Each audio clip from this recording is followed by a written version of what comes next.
নমস্কার বন্ধুরা, welcome to পাখির বিদ্যালয়। এই ভিডিওটা খুব সামান্য একটা ছোট ভিডিও, 2-3 মিনিটের ভিডিও, কিন্তু খুব ইনফরমেটিভ। যদি বুঝতে পারবেন কি বলতে চাইছি বা কি দেখাতে চাইছি।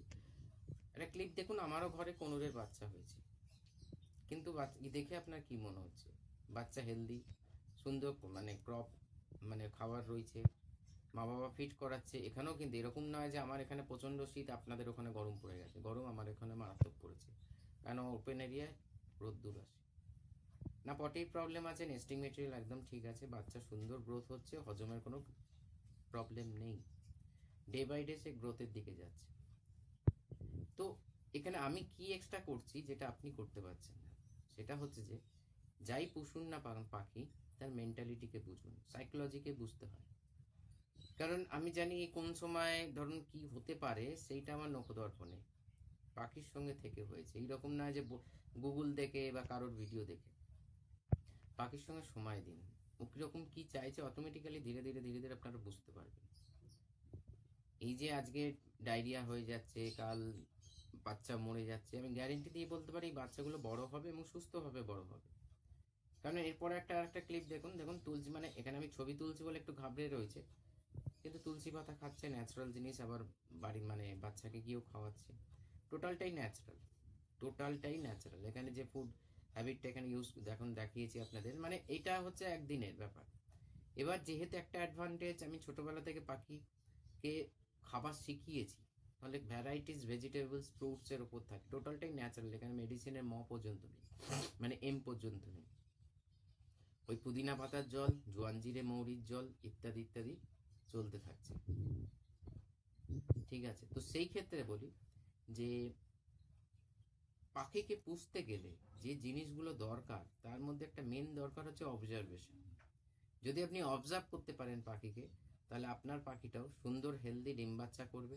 বাচ্চা মরার সংখ্যা অনেক কম, যেটা মানে বারবার বারবার একই প্রবলেম হচ্ছে বাচ্চার, বা মানে ডায়রিয়া প্রবলেম চলে আসছে, পা বেঁকে যাচ্ছে। এখানে নেস্টিং মেটেরিয়াল এখন পা বেঁকবে না, পা সঠিক পা, মানে উইকনেস হয়ে যাওয়া, মানে উইক হয়ে যাওয়া, দুর্বল হয়ে যাওয়া। খাওয়া দাওয়ার মানে একদম ভ্যারাইটিস খাওয়া, যেখানে কার্বোহাইড্রেট, প্রোটিন, ফ্যাট মেনটেন করা হচ্ছে। V+ আমার ডেলি চলে, যেটা আপনাদেরও চলে যারা যারা ইউজ করছেন। তো এই সমস্ত জিনিসটা যদি আমরা, মেন খাওয়া দাওয়া থেকে মেন জিনিস হচ্ছে পাখির মেন্টালিটি, কোন সময় কি রকম রিয়াক্ট করতে পারে, সেটা যদি আমরা আমাদের আয়ত্তে চলে আসে, সেই অনুযায়ী আমরা গার্ড করতে পারি। আদারওয়াইজ কিন্তু আজকে ধরুন কালকে একজন ভাইয়ের সঙ্গে একজন ফোন করেছে, সে বলছে আপনার চ্যানেলটা এখনকার মানে সঠিক ভরসা করা যায়। হ্যাঁ, আজ পর্যন্ত আমি এখন এমন কোনো, হ্যাঁ পেছনে অনেকে লাগা শুরু করেছিল, কিন্তু আজকে তাদের পাত্তা পাওয়া যায় না। কারণ পিছনে লাগা ব্যাপারটা না 2-1 দিনের, ঠিক আছে। তার মধ্যে কারণ হচ্ছে যে আমার বক্তব্য হচ্ছে, যদি তর্ক করতেই হয় তাহলে নলেজ নিয়ে আসুন আমার সামনে, ঠিক আছে। তাই এদিক ওদিক ঝেড়ে কোনো কিছু হয় না। ইনফরমেশন অলওয়েজ সঠিক দিয়ে এসছি, আজও দিচ্ছি, আগামী দিনও দেব। এবার ইনফরমেশনটা কাদের কাছে পৌঁছচ্ছে, কারা নিচ্ছে, সেটা হচ্ছে ব্যাপার। তো সেই ক্ষেত্রে পাখিকে পুষলে হবে না। দেখুন ডিম, আমারও যখন প্রথম বাচ্চা হয় না, মানে আমার নয়, পাখির, খুব ভালো লেগেছিল, কিন্তু তার আগে আমি তাদের বুঝতে শিখেছি, ফলে আজ পর্যন্ত এরকম হয়নি যে কোনো পাখির ডেথ হয়ে গেছে। ইঁদুরের ক্ষেত্রে ইঁদুর মেরে দিয়েছে অনেক পাখি, এই সমস্ত হয়েছে, কিন্তু কোনো রোগ অসুখ বা ডায়রিয়া, লুজ মোশনে ইত্যাদিতে কোনো কিছু হয়নি। সেই জন্য পাখি বাচ্চা বা ব্রিডিং একটা সাইকোলজি, যে কোনো পাখির একটা ব্রিডিং, মানে ব্রিডিং সাইকোলজি সেই জন্য বলা হয়। এই সময় মেন্টালিটি প্রচন্ড মুড সুইং হয়। এবার এই মুড সুইংটাকে কিভাবে আপনাকে কন্ট্রোলে আনতে হবে বা নিয়ন্ত্রণ করতে হবে, সেটা আপনার দায়িত্ব। সেটা শিখলে আপনার দায়িত্ব, না শিখলে আপনাকে আজকে আমার কাছে, কালকে অন্য কারোর কাছে, পরশু অন্য কারোর কাছে, এরকম ভাবে ঘুরে বেড়াতে হবে ইনফরমেশনের জন্য, যে দাদা কি করব।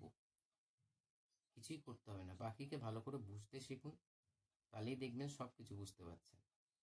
সময় দিন, মোদ্দা কথা হচ্ছে সময় দিন, তাহলেই অনেক কিছু বুঝতে পারবেন। নমস্কার।